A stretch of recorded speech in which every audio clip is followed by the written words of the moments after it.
You've seen the big plays. Jaron stepping to his right, looking, stopping, firing, end zone, touchdown! You've heard what the playmakers and coaches have had to say. Up for a three. Got it! But now it's time to go behind the mic with BYU sports broadcasters to get their distinctive take on the games. Oh, what an aggressive play!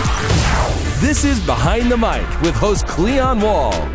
We're here to bring you unique insights and stories from the BYU sports broadcasters who cover the Cougars and from the Cougars themselves. St. Mary's is well respected in college basketball, but they aren't the WCC powerhouse known as Gonzaga. That being said, the Gaels are the #1 team in the conference right now and are ranked 22nd in the nation. This is the team BYU will face Saturday night at the Marriott Center for the final time as West Coast Conference members. And it couldn't come at a worse time. BYU is in a funk. BYU, and for the first time this year, the Cougs lose a wire-to-wire game. Never led. USF 82, BYU 74. Head coach Mark Pope is blaming himself for this slump. You know, our game plan and our preparation, and man, what just a miserable night. So that is, you know, that's not our guys. We got really good players, and we have and these guys compete, and they want to get better, and they want to win, but we've taken a major step back, and that's 100% me. And you know, I got to get my act together and find out some answers, because that just is, we should never have a performance like that ever. We should never have a performance like that. Super disappointing. Oh, backdoor cut. Coonan finds Tyrell Roberts all by himself, flashing to the hoop, and the reverse lay-in makes it an 8-point game. And so that's just super disappointing. And like I said, we got terrific guys, and they're terrific basketball players. Right now, our coach stinks. And so I got to fix that. He told his club that together they would learn the price of winning, and that's not easy, especially since BYU has lost 3 out of their last 4 games. Former Cougar guard and analyst Tyler Haws said it's a tough time for the current team of Cougs.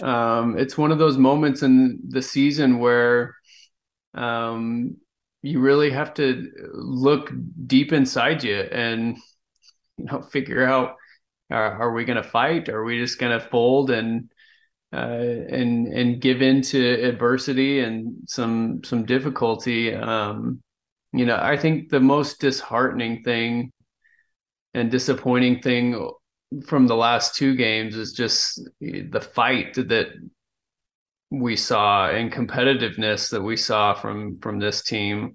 I don't know, sometimes even, you know, in a loss against Gonzaga, you know, it can give you a false sense of who you are and a false sense of security.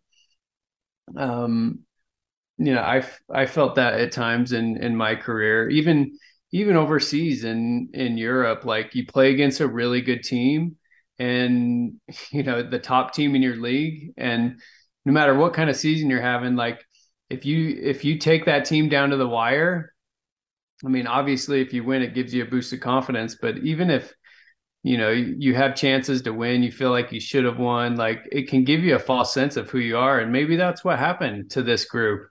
You know, they felt like they should have deserved to win that Gonzaga game, and it felt like they were way better than they were. And, you know, you have to hit the reset button every single game, no matter who you're playing against, because guys are gunning for you. You know, BYU has a target on their chest, and they're gunning for you, and that's exactly what happened. I mean, Santa Clara had 3 guys right around 20 points, got off to a huge start. You know, BYU got punched in the mouth, and the same thing happened in the San Francisco game.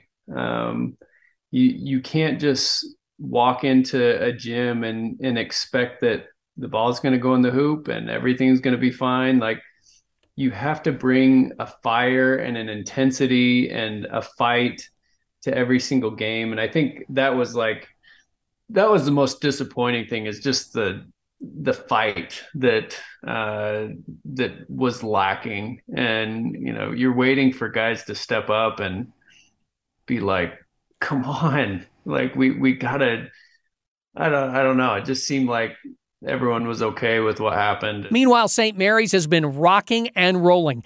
The Gaels lost 3 straight games in late November and early December. Since then, they've only lost once. St. Mary's play-by-play announcer Alex Jensen said the turnaround has been remarkable. Well, I think a lot of people forget that with, the core of Alex Dukas and Kyle Bowen and Logan Johnson coming back, that outside of those three pieces, this team was still fairly young and inexperienced. I mean, you're starting a freshman in Aiden Mahaney. Augustus Marshallonis was a part-time player last year. Mitchell Saxon was a part-time player last year. All three of those guys, not to mention another guy in the rotation, came on at St. Mary's a couple years ago as a walk-on. So all of those guys were relatively inexperienced. So outside of guys like Logan Johnson and Alex Dukas and Kyle Bowen, going up against a challenging schedule like the Gaels had this during the non-conference, the rest of those pieces were still relatively inexperienced. So Randy Bennett, said at the tip-off dinner, he said at the beginning of the year, he said, hey, we're going to get better as those guys get better. And they have. There's no doubt about that. Starting off with 6 home games and, going to a neutral and taking on Vanderbilt before it's just there were a few inconsistencies earlier in the year. So I think guys are starting to settle into their roles offensively, and you're seeing that with, guys like Mahaney and Saxon. Marshallonis has really come on recently. So those young pieces are just more experienced now. They're used to the system. They're used to playing the college game. They have risen their level of play.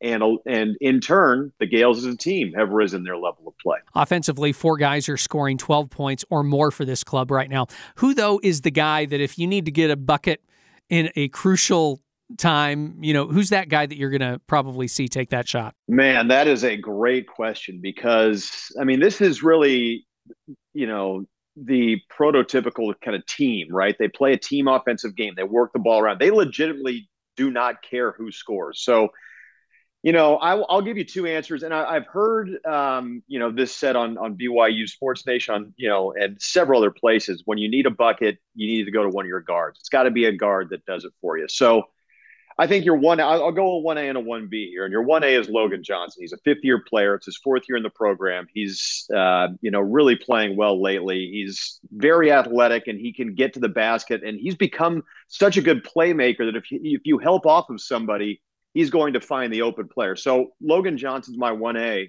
My 1B is Aiden Mahaney, a true freshman. I felt like coming into the year, he was an Alex Barcelo type of player. And he has done nothing to dissuade me from that comparison as a true freshman. This kid has it all, and he's confident enough to take, that shot when you need it the most, to be the guy who takes that shot when you need a bucket.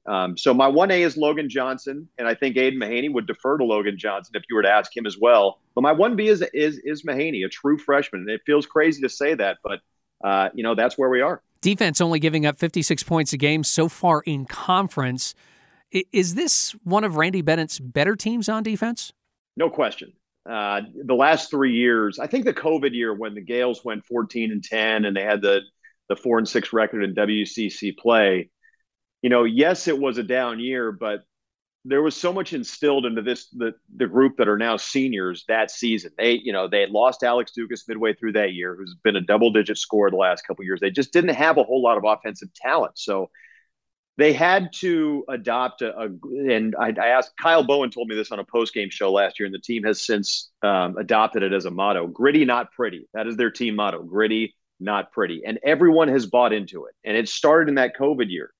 And they were a very good defensive team last year, and I think they've only grown this year with that trio of seniors in Johnson, Bowen, and Dukas. I think Mitchell Saxon's a different defensive player than Matthias Toss. They both do different things, different things better. But yeah, I think it's their best defensive team. You have to have the personnel, obviously. And Randy Bennett said after the Santa Clara game, I don't think we have one bad defender. But it's also a mindset. And this program has adopted that mindset, and every single guy has bought in over the last 3 years. So those two things combined, yes, I think it's Randy Bennett's best defensive team. So if BYU is going to bounce back, they're going to need to beat a team that is solid on offense, tough on defense, and well coached. That's nothing new, according to Tyler Haws. The word discipline comes to mind. Randy Bennett teams are very, very disciplined. They run their stuff to perfection. They focus on the little details that are important, like setting a good screen and proper spacing and setting your guy up the right way, coming off a ball screen, timing your back cuts to perfection, just executing on offense. They make you work. I mean, they go first option, second option, third option, fourth option, just continue to make you work the entire shot clock. And it can wear you down.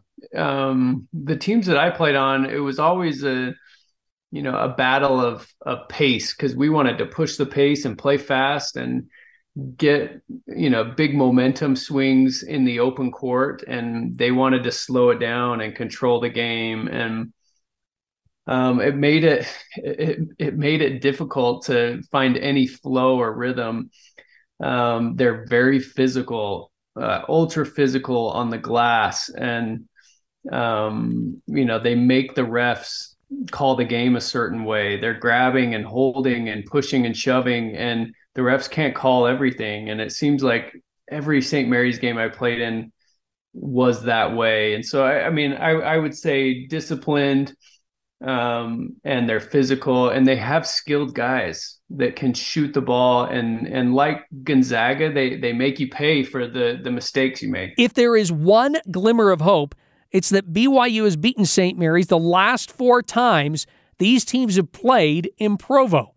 One of the most memorable games in this rivalry was almost 10 years ago in the Marriott Center. Tyler Haws and Alex Jensen relive the Dellave-dagger game next on Behind the Mic.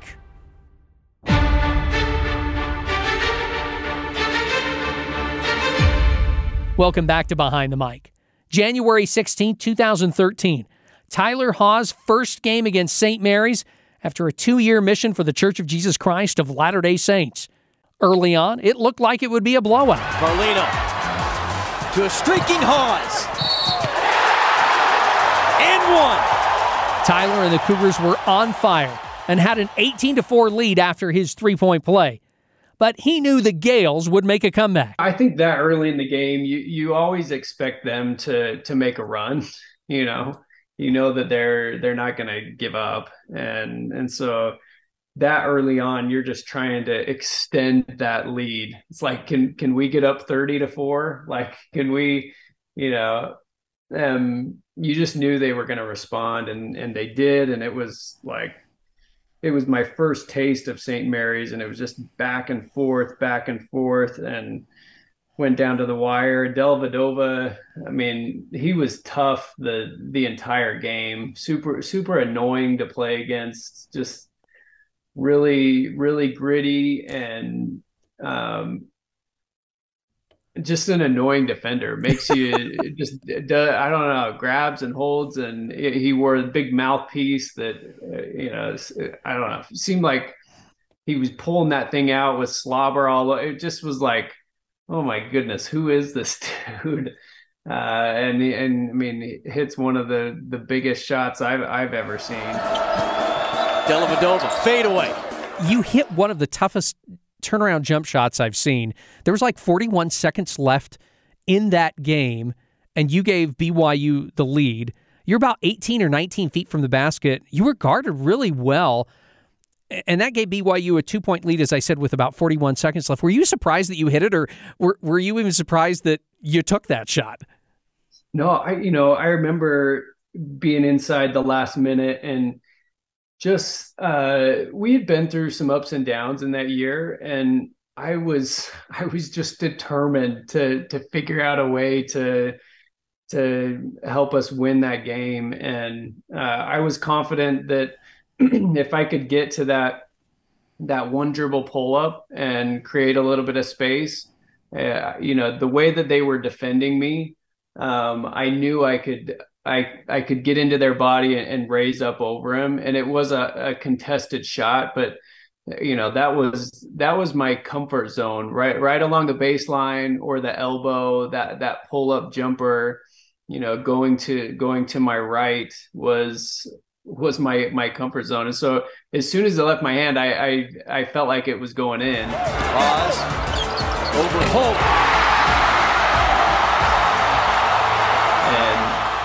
And then they of course came down and responded. I think they tied it up, and then I was able to hit another shot, and then they obviously, it was just back and forth. No one could get a stop, it seemed like, in the last couple of minutes, which made for an exciting game. But it's interesting, Tyler. You mentioned you hit a shot to put BYU back up, and you just mentioned going to your right, you felt comfortable, but to hit what you thought, or what I think a lot of us thought was going to be the game-winning shot, you were going to your left in the middle of the key, weren't you? Yeah. So, I mean, St. Mary's especially, they're the team that scouts you. They know exactly where you're wanting to go.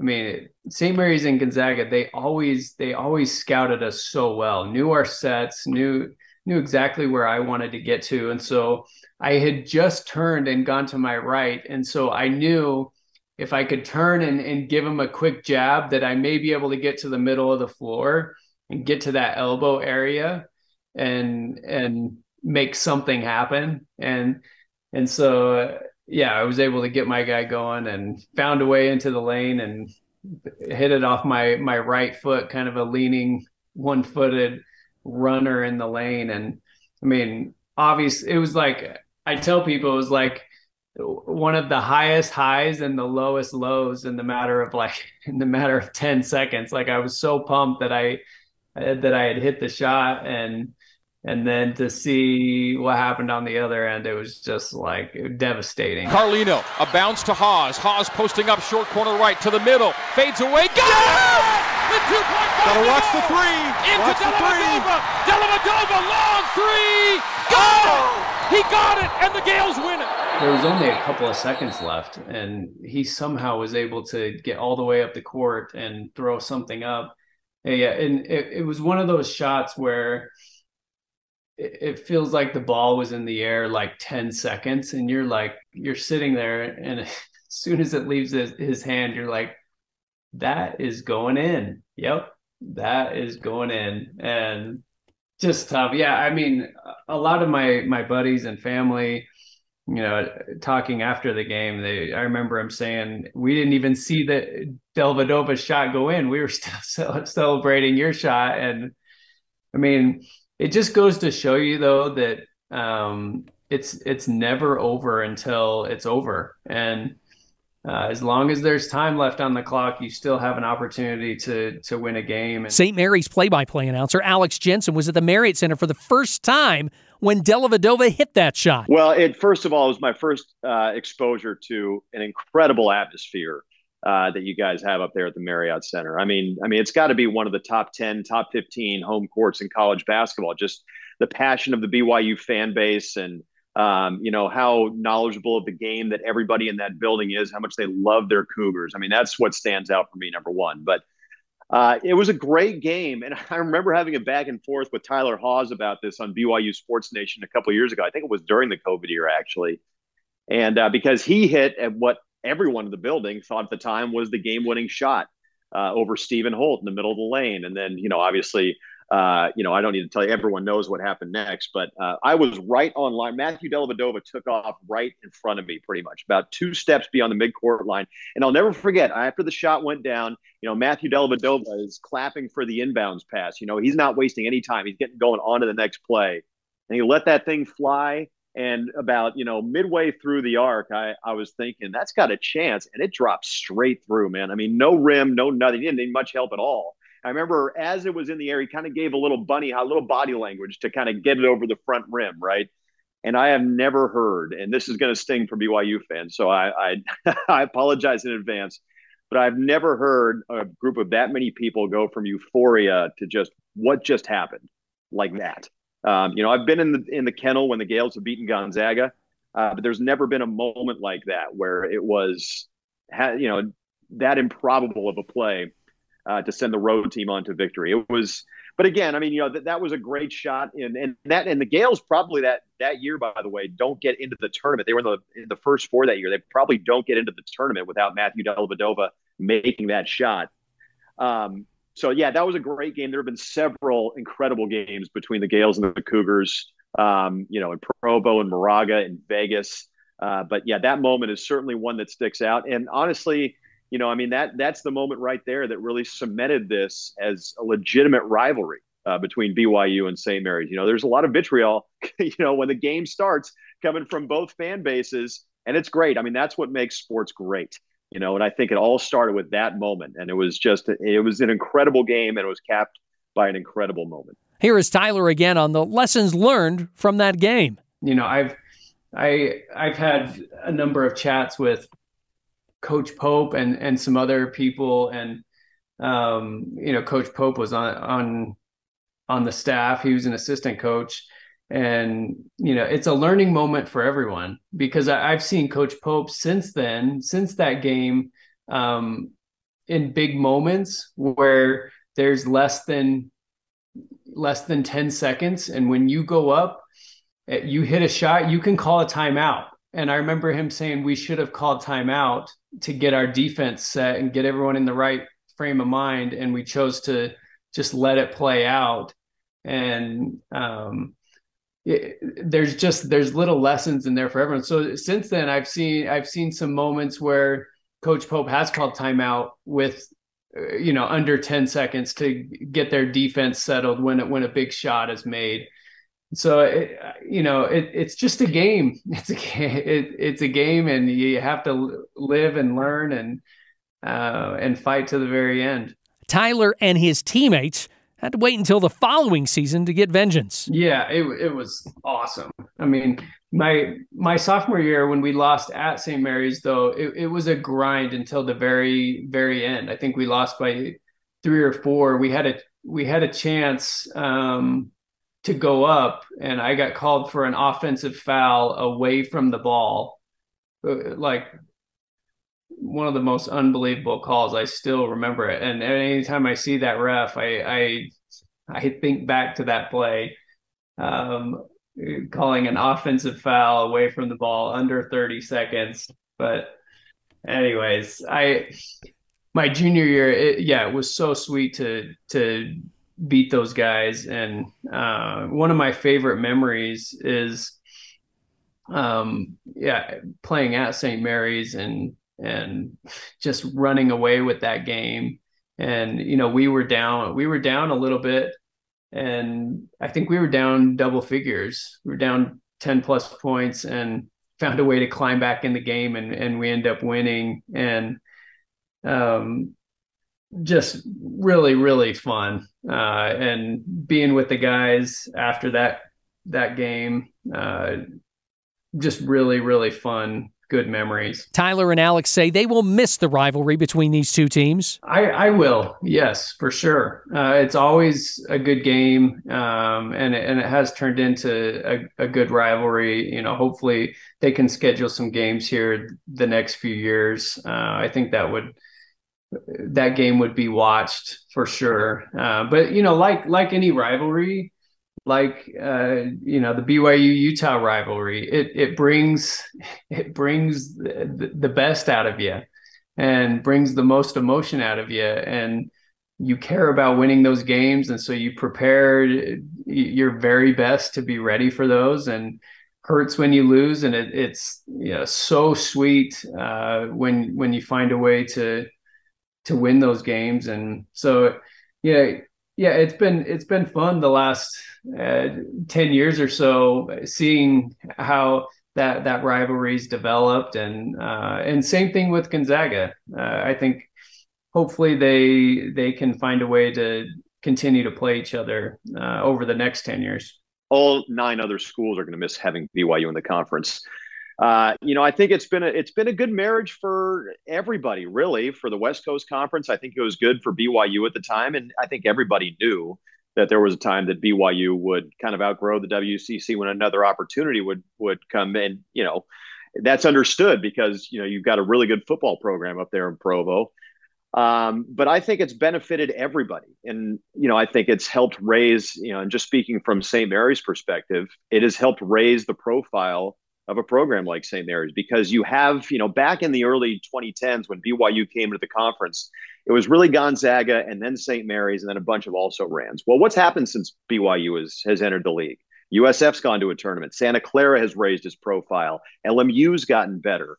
San Diego's gone to an NIT. So there's no doubt that BYU has something to do with that, just because of the cachet of and the type of program, the national attention that BYU brings in. So I think, obviously, I think the WCC with the ascension of Gonzaga would have risen its profile anyway, but not nearly to the level that it has over the last 5-6 years if BYU were not a part of it. Do you ever see St. Mary's and BYU ever getting together again, whether that's at the Marriott Center or whether that's in Moraga or maybe even just a neutral court?